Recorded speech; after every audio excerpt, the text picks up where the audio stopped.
Hello. Welcome to another episode of Question of the Day.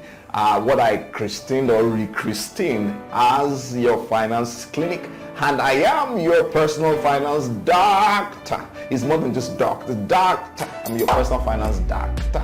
And welcome to my clinic. Today we're going to be tackling a very serious question. And the question is how to pick the right investment. How How would you love to pick the right? Every investment you pick ends up having cash, man. How would you love to do that? I would love to do that. I wish I was the oracle, not the oracle of Omar. I wish I was oracle. It's only God that can actually pick investment that's 100% on point every time.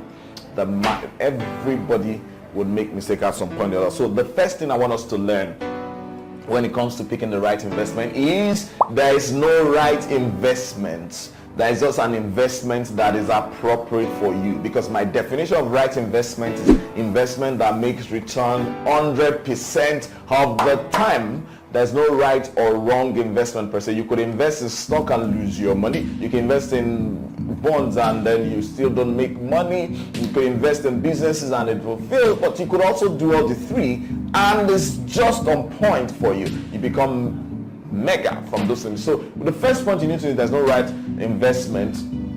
There's no right investment. Number 2 point, which I will jump into, is that you need to understand the difference between right or safe investment. Right or safe investment. Investment comes to the risk. So one of the things your target is safety of your money. Now, even though I said there's no right investment, I'm talking about on a global level. At the end of the day, there's just investment that is right for you. So there's no right investment that is appropriate for you. So I clarify further. I said, there's no right investment like globally this is right, makes money for everybody and so on and so forth. But there's investment that is appropriate for you. So what are those things? How do you know investment that is appropriate for you? Those are the next steps I'm going to. I put about 7 points here. So I've actually dealt with the first of all, I said there's no right investment, there's just investment that is appropriate for you. That's one. Then number 2, I said you need to understand the difference between right and safe. A safe investment is not necessarily right for you or appropriate for you at that time, or a right investment might be too risky for you. So you need to understand where safety comes in. So let's delve into the case. Number 1, you need to understand what your time horizon is. Depending on your age, depending on where you are on the cycle of life is in cycles. You come in, those age that you're growing up, then you become an adult, then you become a middle age, then you grow old, having gray and all those kind of stuff. So I've said those 2 things. Understand the difference between safe and right. So let's delve into the core. So your time horizon is very important. Life is in stages and phases, like it's commonly said. So the phases of life determines the type of investment you should have. If you're in your 20s, for example, you could take a lot of risk. You'd have got to lose everything that you've invested over like 2, 3, 4, 5 years. And then at the end of the day, you still come out on top because you still have time to spend. The responsibilities that comes with adulthood is not yet weighing heavily on you. So for somebody in that category, you're looking at growth, you're looking at more aggressive instruments. Equity or stock is should be a very good chunk of your investment. You could even look at the more higher risk kind of investment that you have, and that will work for you because you still have the time. In your 30s, you are beginning to 30s and 40s, you want to consolidate, you have more responsibility. So cash flow is very important. Even though you still have time, you still want some elements of capital appreciation. So that will determine capital appreciation means increase in the value of the investment apart from the cash that is generated. So equally is the part of his real estate will fall into this kind of category, and some other mutual fund focused on what I've said. Mutual fund that is focused on this. And then also, by the time you're getting to 50s, 60s, you're getting to retirement, what you need at that point is safety, because you don't have as much time as a 20-year-old will have. You cannot afford to lose a significant chunk of your investment. So what you start doing is to start looking at what are the instruments that are safe, that I can invest in, that will guarantee my cash flow, that I'm not likely to lose from. But let me quickly say this: there's no investment that you cannot lose from, but you can structure your investment in such a way that you will mitigate the potential for loss or reduce the impact of your loss on that portfolio. So you need to understand what your timeline is. So how old are you? If you look at this, there's this pension restructuring that was done earlier. There you have fund 1, fund 2, fund this. It's based on this kind of time horizon. If you're within a certain age, you can invest in one fund. If you're outside of that, you can't invest in it, and so on and so forth. And also, number 2, you need to understand your risk tolerance. How much of risk can you take? That will depend on your personality. That will depend on what your cash flow is like and what stage you are in your financial, how savvy you are.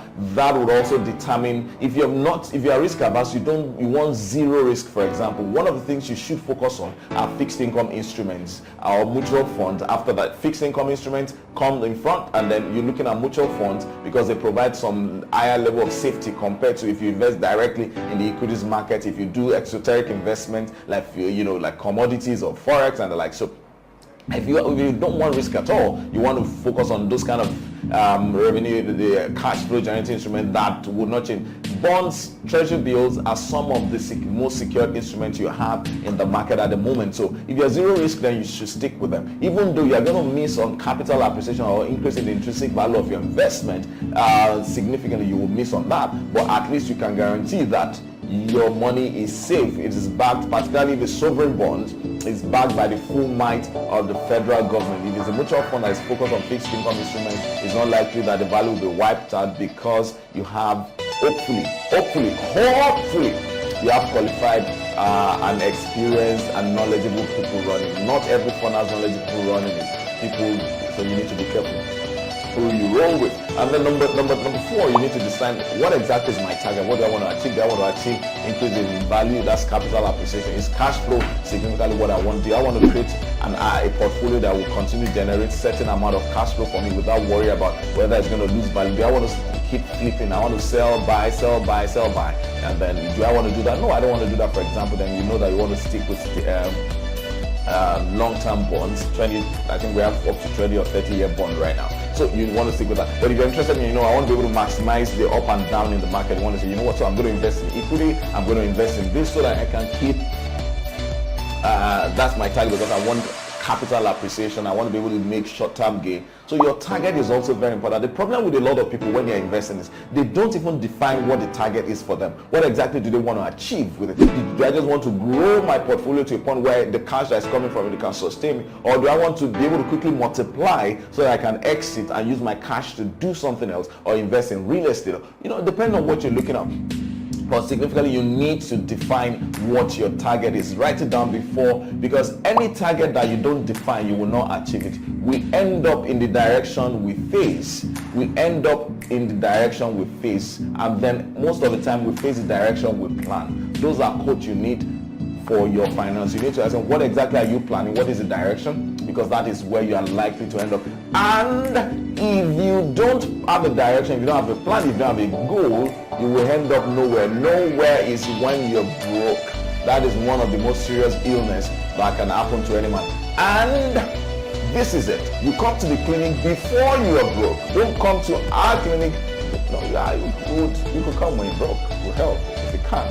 But we prefer you to be rich and come to the clinic because you learn more, because you can also invest on our platform. That sounds very important. Number 6, you need to keep learning. The most important asset you have is not the house or the car. If it's an asset, a car is not necessarily an asset, it could be a liability. Your house, how do you pronounce house? With a H, emphasize your H's. That's your house is not necessarily an asset. I can see the look of you there. Like, emphasize your H's. Like, what? On a show like this? Yes, we're talking about finance. So now, your house is not necessarily an asset if it's not producing. You have to keep spending on it. But that's a discussion for another day. You need to keep learning. You need to understand what the risk relation. How do you manage your risk? How do you keep? What do you invest in? What is a trend that is happening? How can you learn more about this instrument? Where can you learn it? How do you learn it? One of the things you could do, for example, is to actually follow our page and get notification when we post new videos like this. Keep learning. The most important resource is you. Because at the end of the day, the value of what you produce, you can't birth what you don't have. So if you don't equip yourself to be able to, with quality, if inside of you is not built up, then you cannot birth the life that you desire. It is like that. You can't. So your number one investment should be in yourself. In fact, work harder on yourself than you work on the outside, on your job or your investment portfolio, because there's a guaranteed investment that nobody can take away, and that is you, your intellectual capacity, your skill, your knowledge. And that will give birth to every other thing. You make your world from your thought, from what you know. And that is the way life is. So please invest in yourself. Keep learning, keep listening to our videos. And lastly, this is my least favorite point. In fact, the first, I would not have added it, but when I said talk to your advisor, and if you look at what I did here, I said talk to them, do not worship them. I know people who've approached me and say, you know what, I need you to tell me what to do with this, and then we have a discussion, and I said, well, why don't you consider this? And say, yes, I'm going to do it. And I said, no, do not do it, because you are likely to lose your money. And they look at me and say, why? But you advised me to do it. I said, because you are not making the decision, I am making the decision for yourself. What do I mean? Talk to your advisor, weigh the advice, consider the advice, research, and make your own decision. Because at the end of the day, you are responsible for your financial outcome, not your advice. And by the way, for most of you who have come into some level of cash flow, you probably are richer than your advisor. So if he's that knowledgeable, if he's like God of finance, like hey, the oracle of finance, he just tell you invest in this and you invest in it. If he's like that, he most likely will have the cash you have. That is why sometimes, it's shocking me. Your advisor is broke, and then you are rich enough to take your cash to him, and then you want to listen to it. How do you do that? Talk to your advisors, but don't worship them. You need knowledge yourself. You need knowledge. Like struggling with somebody. Yeah, we've come to the end of that. Sorry, I'm getting ahead of myself. Yeah. Let's come back to the more serious part of the finance lecture that we're doing. You need to listen to your advisor, but you need to make a decision yourself. That sounds better, right? Now, but that's a summary. Listen to your advisor or make your decision at the end of the day. You're responsible for the outcome of your finances. So keep learning, keep growing, and follow our page. The handle is at CASAFINA Capital across Facebook, Instagram, Twitter, and YouTube. You have a lot to learn. And if you're interested in alternative form of investment, you think that you want to add real estate exposure to your portfolio, we have one square meter platform that would help you to achieve your goal. Until I see you next time, thank you for coming to the clinic today, and thank you for listening and taking the tablets of life, finance tablets. I did pass them all for you. What do we call the drug? Yeah, thank you for coming to the clinic today. I hope to see you next time. I remember, clinic is not morbid. In this clinic, we help you to be better. We don't want you to be sick. See you next time.